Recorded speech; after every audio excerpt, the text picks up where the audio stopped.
Hey, what's up guys? So let's do just a quick update video about the Uniden R1 and R3.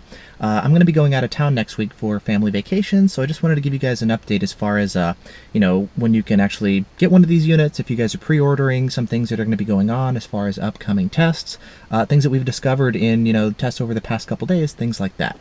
Now, let's go ahead and start with deliveries. I know a lot of you guys have been wanting one.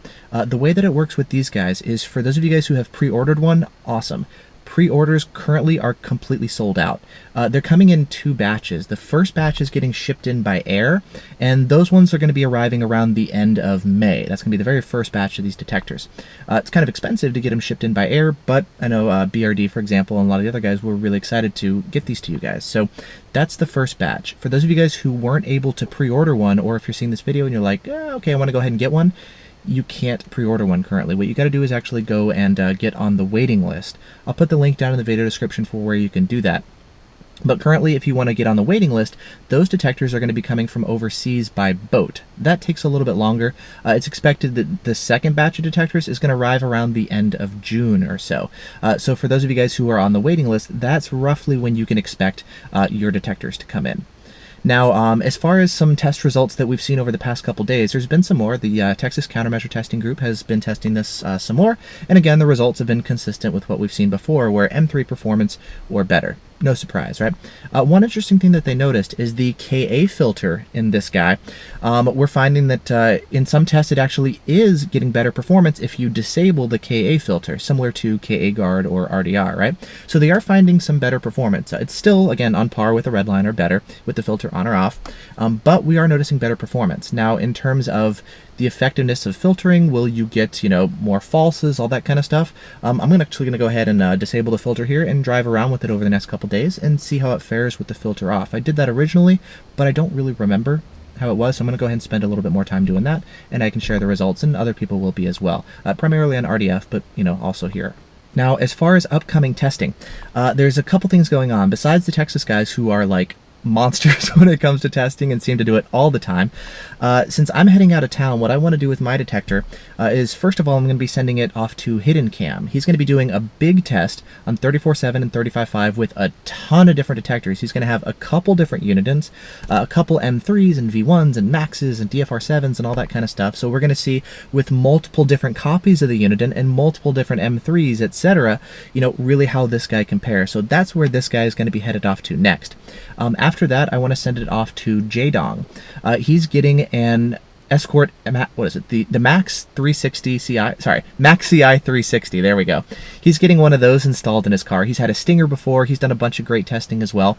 So I'm going to be sending this detector over to him so that he can actually do some testing with the new M7 platform that Escort is releasing. I'm really curious to see, is this guy going to be beating the M7? Is the BSM filtering better, yes or no? So I think that's going to be kind of the a really cool test that I'm actually really excited to see, is how this guy compares to Escort's newest, latest, and greatest platform, a digital version of the M3 essentially. So that'll be really interesting. So this guy is going to be going over to him. Now, Uniden's actually going to be sending me 2 more of these detectors. This is a development unit. The hardware is the same for the most part as production units, but I'm going to be getting 2 production units. There's going to be the R1 and the R3, GPS and no GPS. So when those come out, I'll be doing some videos to, show you the differences between the two. I'll run through the menu settings, and that way you can see all the little nuances and all the differences between GPS. I did the same thing with the Redenso XP and SP, and I'll do the same thing here with the R1 and the R3, so you can see all the little differences. Now, as far as the differences between this guy and the production unit, there's 3 different things. First of all, if you look at the bottom of this detector, it doesn't have a serial number and it doesn't have an FCC ID sticker. The production ones are going to have that information. Second thing, in terms of software, this guy is running beta software, right? Development software. There's going to be a new firmware version coming out to add new features, change things that we've been discussing with the Uniden, etc. And of course, by the time you guys get it, you are going to get a different version of the firmware. In terms of performance, these detectors should be representative of what you guys are going to see with production hardware. There may be some changes, like with the X-band that I talked about when we tested this originally. There was no option to get full performance on X-band, so it had bad performance, right? They reduced sensitivity. Since then, and this one actually has the option to run X-band at full sensitivity. When we ran it a couple weeks ago, that wasn't the option. So there are still some tweaks and changes that are going to be coming out, but the firmware will be a little bit different. Now, the third thing is actually with the display. The display on this unit is actually going to be a little bit different from what you guys are seeing on production. Something I ran into is I was driving around and I've got polarized sunglasses, and I noticed that when I was looking at the display, I wasn't actually able to see it unless I tilted my head to the side. It turns out the display of this detector is incompatible with polarized sunglasses, and we found this out. We told Uniden, and because it was still early enough in the development phase, they're going to go in and make a change to the display so that you're going to be able to look at it and see it even if you're wearing polarized sunglasses. And I think that was really cool of them.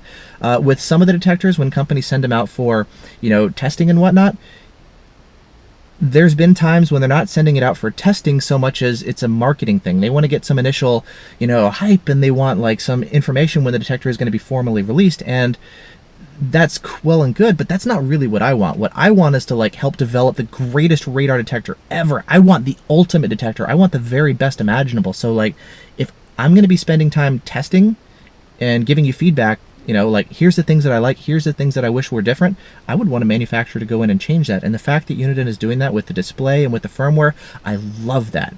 I've had experiences before where we're like, hey, this is what I'm seeing, I don't like it, can you change it? And they don't do anything. And that doesn't feel like it's the best utilization of my time.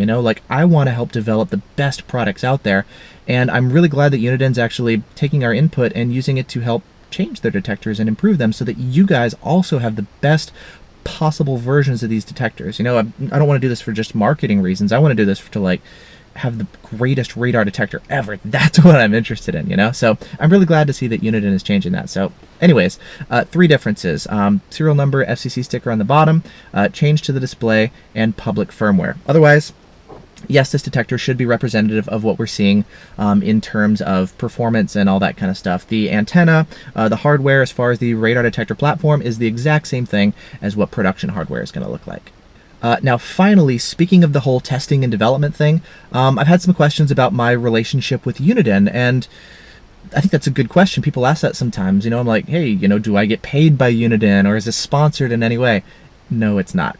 I don't accept money from manufacturers for testing, just give you sponsored reviews or any of that kind of stuff. I'm a radar detector enthusiast. I want really good information. I want to test, and I want to find out what's actually the best, That's what I do. I test stuff. Sometimes manufacturers do send me products to beta test. Sometimes it's before they're released.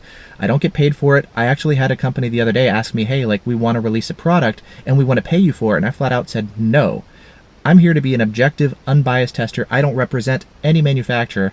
I just want to find out what's the best and share that with you guys. If something sucks, I'll tell you. If something's awesome, I'll tell you. From the manufacturer's perspective, if something sucks, I'll tell you. Please fix it. If something is awesome, I'll tell you, because I want the very best products out there. Not everybody works the same way, and that actually kind of pissed me off initially when I was first getting in this, because I wanted a source of really good information, which is why I actually started doing my own testing and research in the first place, because I wasn't really happy with what I was seeing out there, and I wanted a better resource. So the whole be the change kind of thing. So no, I'm not sponsored by Uniden. No, they're not paying me.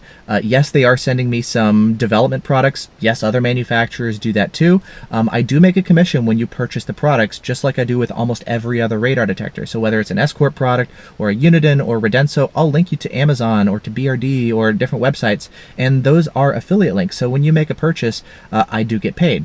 This isn't the case for every radar detector. There's some, such as the V1. I could do that. I could link you to Amazon, but you'd be paying more than full price for maybe or maybe not the latest version of the detector, and you'd get no warranty. People go on Amazon and they buy and sell them at a profit because V1 doesn't sell it everywhere, right? And if you look online, a lot of people will actually do this. They'll link you to Amazon because they'll get paid if you buy a V1 from them, through Amazon. I'm not going to do that. I don't think that's a good deal for you. That does mean that I'll make less money, because if you buy a V1, I don't get paid. I'm okay with that. There's a couple other products like that, like the Max CI 360. Those are only going to be sold through distributors. You can't purchase those online. I'm not going to have a way to make money with that. That's okay. K40, same thing. Not a great product, as it turns out. So I'm not going to recommend them either way. But there are a couple products that I don't get paid for. That's okay. I consider that to be a cost of doing business. What I'm interested in is finding out what's actually the best product for you. So yeah, in terms of my financial interests, I don't get paid from manufacturers. I make money off of commission sales, so linking to Amazon and whatnot. I also make money off of YouTube ads, so when you're watching these videos, I don't make a ton, but right, you gotta have a bazillion views to make a whole ton, so there's that. And the third thing that I do is, for those of you guys who want to support me directly, you can sign up for Patreon and contribute, you know, $1, $5, $10, $20, $50, whatever payment you want per month. That also does directly fund me. So if you want to support my channel and you like what I do, you can sign up to be a Patreon supporter, and there's different perks at different levels. And that directly helps me as well. So I'm actually supported not by the manufacturers directly, but through you guys. When you guys purchase, when you choose to sign up to be a Patreon supporter, when you watch these videos, when you like them and share them and give them a thumbs up, that's actually the stuff that supports me. I'm supported by the community and actually through you guys. I'm not sponsored by the manufacturers. And I know most of you guys know this already. Some of the new guys may not necessarily know it, so I like to point it out because I think that's really, really important. So no sponsored reviews, no paid reviews. I actually do think the Uniden is awesome. I also wish that there were some changes. I wish there was auto lockouts, but there's a patent on that until 2020. I wish there was arrows. I'm sure that will come out eventually, you know? Right now they're doing a DSP detector, and just like the Max did or the Escort did the Max, and then eventually they added arrows to the Max to give you the Max 360. It wouldn't surprise me to see eventually Uniden do a detector with arrows, you know?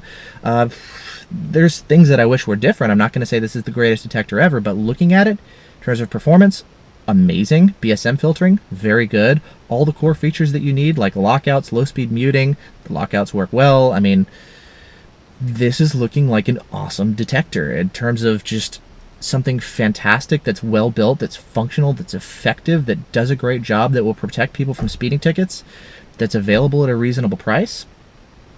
This guy looks pretty awesome. So that's my take on the Uniden so far. That's a quick update as far as what's going to be coming over the next couple weeks, things you can expect from upcoming tests, and kind of my take on things so far. So anyway, just wanted to do this quick video. It's what, 12 minutes so far? Quick relative term for what I do in my channel, as you guys have probably figured out by now. But anyways, let me know if you have any other questions. Be happy to answer. Thanks for watching, and I'll see you guys in the next video.